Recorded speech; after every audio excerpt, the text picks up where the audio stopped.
All right. Hi, what is going on? Welcome to I Am Human. I am Michael, and this is where we explore the messages from Spirit for Cancer season, June, July. Oh, yes, summer solstice. I hope everything is going well. I'll first be diving into the general energy, astrological energy for Cancer season. What is happening this Cancer season and what is to be expected? How can we deal with this energy? And then I'll be diving in private for the tribe members. That's going to be in Dutch, could be in English if you ask me specifically. But I'm going to be diving deeper into the sun, moon, and ascendant guidance. So we're going to make it very, very personal, very specific. So if you want to learn to live according to the cycles of nature and get specific guidance for your sun, moon, and ascendant for this Cancer season, then you can join the tribe. It's a growing tribe of 50 members now, where we learn to live according to the cycles of nature. We get full moon guidance, dark to new moon guidance, messages from spirit here for your sun, moon, ascendant, and much, much, much more. 6 meditations per month, 5 meditations per month to get adapted to the Cancer energy, Leo energy, Virgo energy, to soak it all in. And then we have 50 members that interact with each other, and you have we're going to be doing a full day here in this garden where the tent is too, with all the members of the tribe in person. That is going to be amazing. So anyway, let's dive deeper into Cancer season and the general energy. So it's interesting. Cancer season started. The birth chart, if you will, for Cancer season is at 10:51 at night. So that makes that the sun has pretty much gone down below the horizon, and it is an energy that is focused on other people. So we have Cancerian energy, which is about nurturing, feeling safe, the inner child, feeling at home, searching for our home, and that is with other people. And it means that we kind of need other people to feel safe.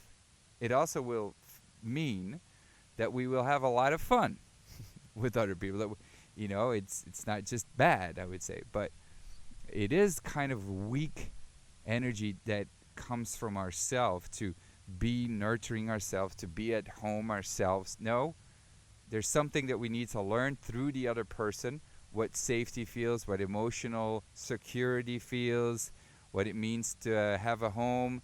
We're seeing with other people, this is really nice. I want this as a home. This person makes me feel safe like that, like this. That's what's up. And the moon being made important by Mercury in Cancer, and Venus in Cancer, and Sun in Cancer, is in Sagittarius. And that is, it's a very optimistic moon. It wants to explore. So we're adventuring. We're learning a lot, really, by connecting with these other people and by, doing feasts together. I mean, it's summer in the Northern Hemisphere, at least, and, we're all coming together. So it's actually really, really nice to come together and have some food. And, we'll see that. We'll see people connecting. We'll see a lot more joints together, and but the moon in Sagittarius obviously makes Jupiter important. So there's a lot of Jupiterian energy, that exploration, that seeking, and it's in Gemini. So there's talk. There's so much information that is exchanged, but the moon is in clash with Jupiter, which in this case it's the home sign of Jupiter, Sagittarius. But there is this where we're torn apart between what we're experiencing and what we're hearing. And That's why I'm saying we can't really bring it home. The reason or the way we can bring it home is this Capricorn ascendant, that points to Saturn in Pisces in the third house here. That is, really tuning in, really feeling in. It is all that information. You're going to have to meditate upon that, man. All that information, you are going to have to be already into some certain kind of spiritual spine, meaning this is what I stand for. These are my integrity values. These are my intentions in life. And if we don't have that, then I think we will be a play ball, if you say it like that. We will be a bouncing ball for other people. We will be used by other people. We will make up our minds based on what other people think, what other people say. And we will have a certain kind of safety, emotional security, like, oh, I want this, I want that, I want to. Okay, let's throw a party, but because the other person said so. Let's throw a party because there's that other person going to be there. Let's throw a party because my friends and family say this and that and this and that. I have to nurture my child in this way because my family, my friends say this and that and this and that. So the Cancer energy is about coming home. It is about feeling safe. But the Capricorn ascendant here is saying that you have to, yes, Sun and Cancer in the 7th house, connect and learn from other people, Moon, Sagittarius. But Moon is in the 12th house. It's about meditating. And you're going to feel isolated if you don't have a spiritual spine, Saturn in Pisces. But it's in the 3rd house. So all those conversations, you're going to have to process that. And you're going to have to add that to your new way of being. But then make up your own fucking mind. And decide for yourself what you want to do with this energy. You like test it with your own higher self.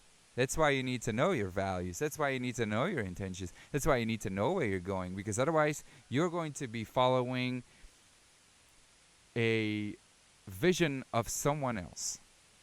Which is, if you want to, which in some way for those people who are service oriented, is good. But I think, how much energy can you give is going to be the question. Not good or bad. It's just like, how much energy will you be able to give before you lose yourself, go into burnout. But, if you're in total service, could be really nice. I'm just saying that you're going to have to really have some boundaries here, because otherwise you will lose yourself in other people big time.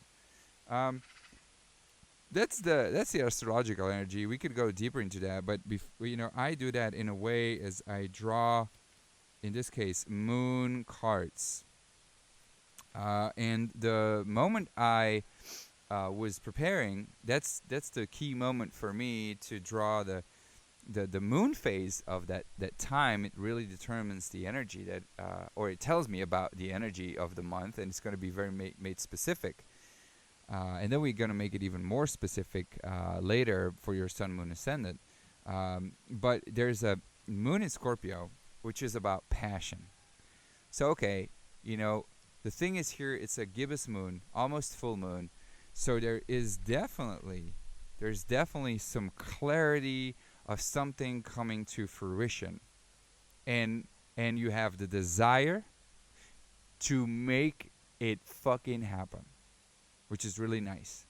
But the other side of the spectrum is where you will cling on until you have it, and it is bound to go almost that way of excess desire.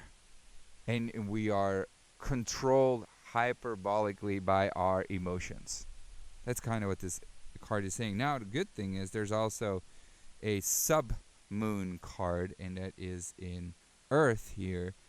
And that is saying that we kind of have this understanding that, well, we need some context. We need some container. You know, you could have a mass flood, and it just like, if you don't have a canal to channel it through, then it's going to go all over the place and it's going to destroy all the houses. But if you have a flood of water coming from the ocean, but you channel it through that channel, through that canal, now you can direct energy into something meaningful. And that is what this card is saying. So we're going to have to ask ourselves the question later, like, okay, how can we channel this energy properly, right? And so we're going to have to do something steadily. We have to think about the fact that how are we going to build that channel? And so that we think about our long term. This is Capricorn ascendant. We're being asked to do things in a structured way. Yes, desire. Yes, connecting with other people. Yes, making something come to fruition, but you need a channel. If not, the cards are saying, well, bouquet, 15, this is Venus, Uranus. Well, we're going to have to look where Venus, Uranus is in your chart. But this is saying, this is the lover card. This is where someone will come on your path, will cross your path, and rock your boat, rock your socks off. This is sexual attraction. This is meeting someone new, or meeting someone that you already know in a new way, that kind of like, it shocks you. It gives you this tremendous sexual arousal. And now, the question was, well, what will happen next? And we have the fall card. So it's Mars, Mercury. This is very instinctive energy. This in combination with the moon in Scorpio, desire, it's very likely that we are going to push our boundaries a bit too far if we don't have that channel. But still, no. But the good thing about the fall card is, you know, besides the fact that we are and have this instinctive energy where we're going to have reckless behavior, and we'll see where that happens in your chart, we could also have a spontaneous brilliance. So it's not all bad. But it is very instinctive energy, and in combination with the moon in Scorpio, we could push things to the limit that we've never seen before in our lives. But again, the good thing about the fall card is that at least it is such a spontaneous, reckless behavior that maybe it's such in an initiatory stage that not everything is lost, and we can go back to the drawing board and rethink how we're going to complete this. And for that, you know, the way we have to do that is this card, Ishtar, Pisces, which is February or March, somewhere around February, March.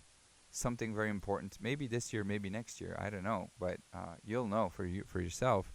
But something happened there, or something will happen in February 2025, or something happened in 2024 February, March-ish, that will help you. But either way, what we have to do, because this is Pisces, and Saturn is in Pisces, and it's a Capricorn ascendant, and it's that channel. So everything is pointing towards, you know, channeling that reckless behavior, or that energy that like, I would say maybe it's like, you know, it's orgasm in a way, you know. Are you putting on a condom? Are you where are you inserting your your penis? This kind of it, like, what, you know, what are you just, you know, to say it very very well, how would I say? I don't know what the word is. I'm just gonna say it. Are you masturbating and just like coming over, here on the table, and just like it's just a mess? Are you inserting your penis into a vagina and coming into your wife, or are you coming into like like that love affair, a secret love affair? This kind of, what are you coming into is what that is saying.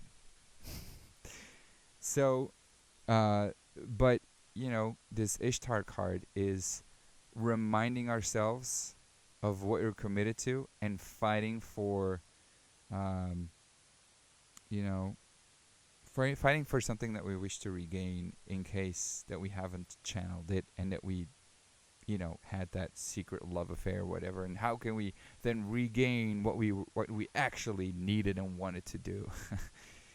So interesting to dive into. And right now I'm going to, everything I just said here, really make it tangible, really make it very concrete for you in the tribe. So see you there. Much love. I hope you enjoyed. Let me know in the comments what you see this happening for yourself. Bye bye.